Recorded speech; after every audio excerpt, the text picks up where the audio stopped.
So today's Pokemon review is on Haunter. This is the battle figure by PoKeToy. And finally, after 2 whole months, I've managed to get my hands on this Haunter figure. Now on the back we see the other figures released alongside the Haunter, including Marowak and Psyduck, both of which I will be reviewing, so if you don't want to miss out on those reviews, make sure to hit that subscribe button and that notification bell so you know exactly when I upload.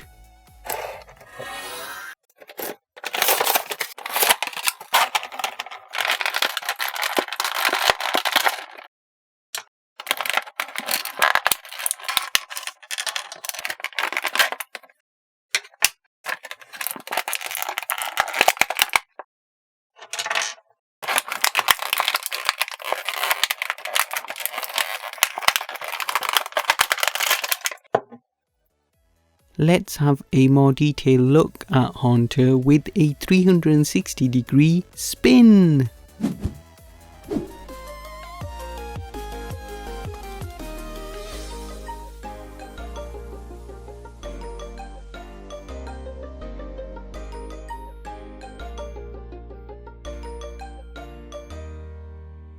So this figure comes in 3 parts. You get the head or the body of Haunter, which looks super amazing, and you get a clear base along with a clear stand which attaches to the base like so, and you also get 2 hand pieces which have a clear part attached to them, which also has a ball joint at the end of it, and then that ball joint goes into the bottom of the base. So you get articulation in both of the hands. So you can attach the head of Haunter, which has a hole underneath it, into the clear stand. It's a tight fit, but once it's in, you then have a complete Haunter figure. Look at what this Haunter figure looks like, guys. It looks absolutely amazing. Absolutely love this figure. I think it's one of the best Pokemon figures I have.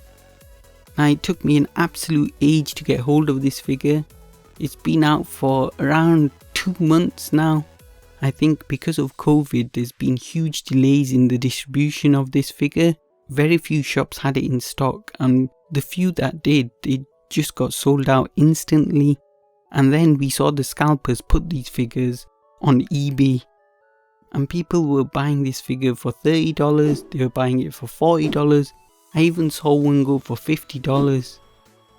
And this is for a figure that retails for $6.99, so people were paying ridiculous prices for this figure. Now, I wasn't willing to pay scalper prices for this figure, so I thought I'd wait out and hopefully I'd find it in the shops at some point.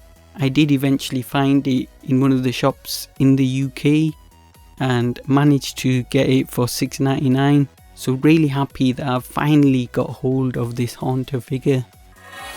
In terms of paintwork, you can see this is a very nicely painted figure. They've used a very vibrant purple for the main colour of the figure, and you can see the eyes are painted in really nicely as well. In terms of the mould, I think the mould on this figure is excellent. It looks exactly how you'd expect a Haunter to look.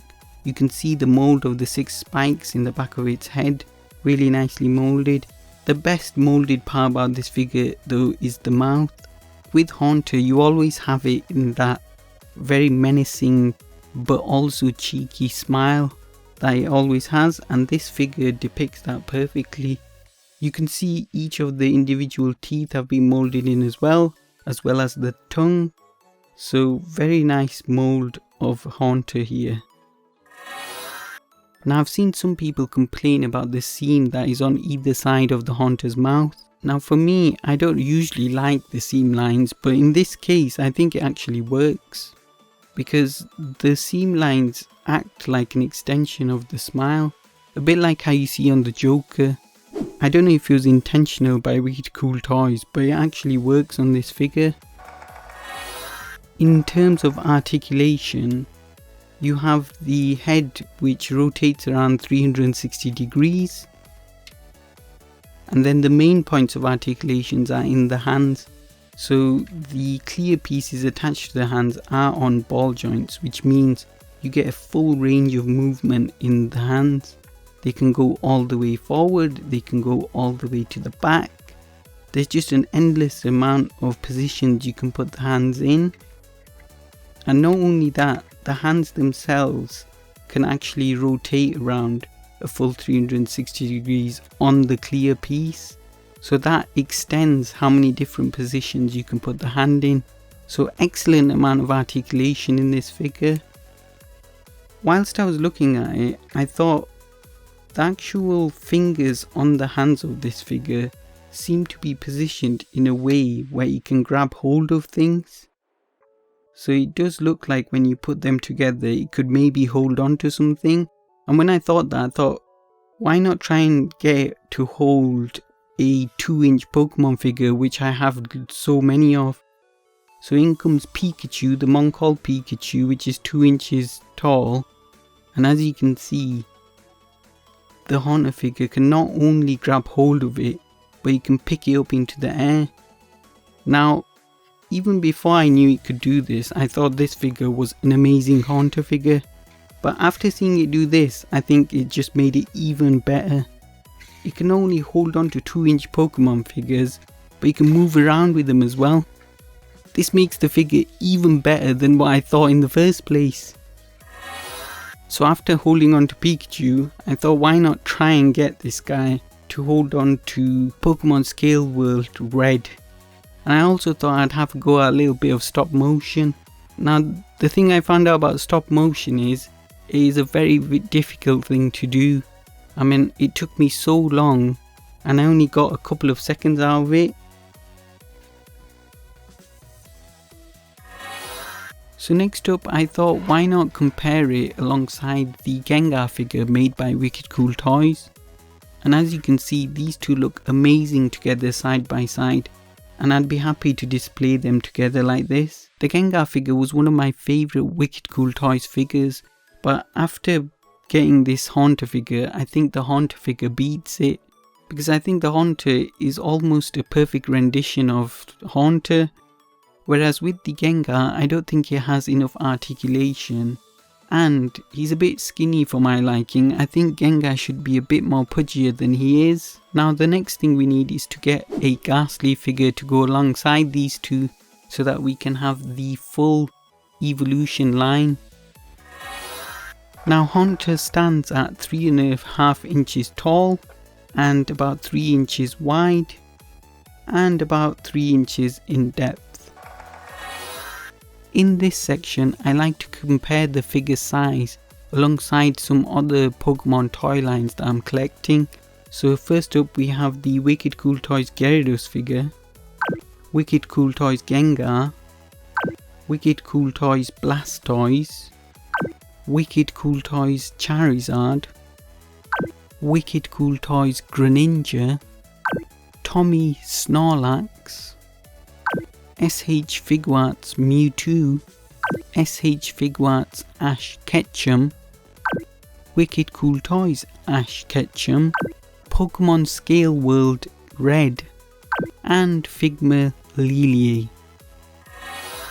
So guys, that was my review of the Wicked Cool Toys Haunter Battle figure. Overall, I think it's an amazing Haunter figure, and I highly recommend anybody that can find this figure to pick it up. It would make an excellent addition to any Pokemon collection. For me, it's probably my favourite Wicked Cool Toys figure. It's definitely the best Wicked Cool Toys figure in its size, but I'm talking about the best figure overall. The only other figure that I can think may be better than this is the Gyarados figure, but that is a 12-inch figure. Even then, I think Haunter probably beats it, because I like Haunter as a Pokemon better than I do Gyarados. Next up, I will be reviewing the Marowak figure, so if you don't want to miss out on that review, make sure to hit that subscribe button and that notification bell so you know exactly when I upload. if you liked that video, hit the thumbs up, and if you'd like to see more Pokemon toy reviews, hit that subscribe button now. Now go back and watch all my other videos, and I will see you all next time. Bye.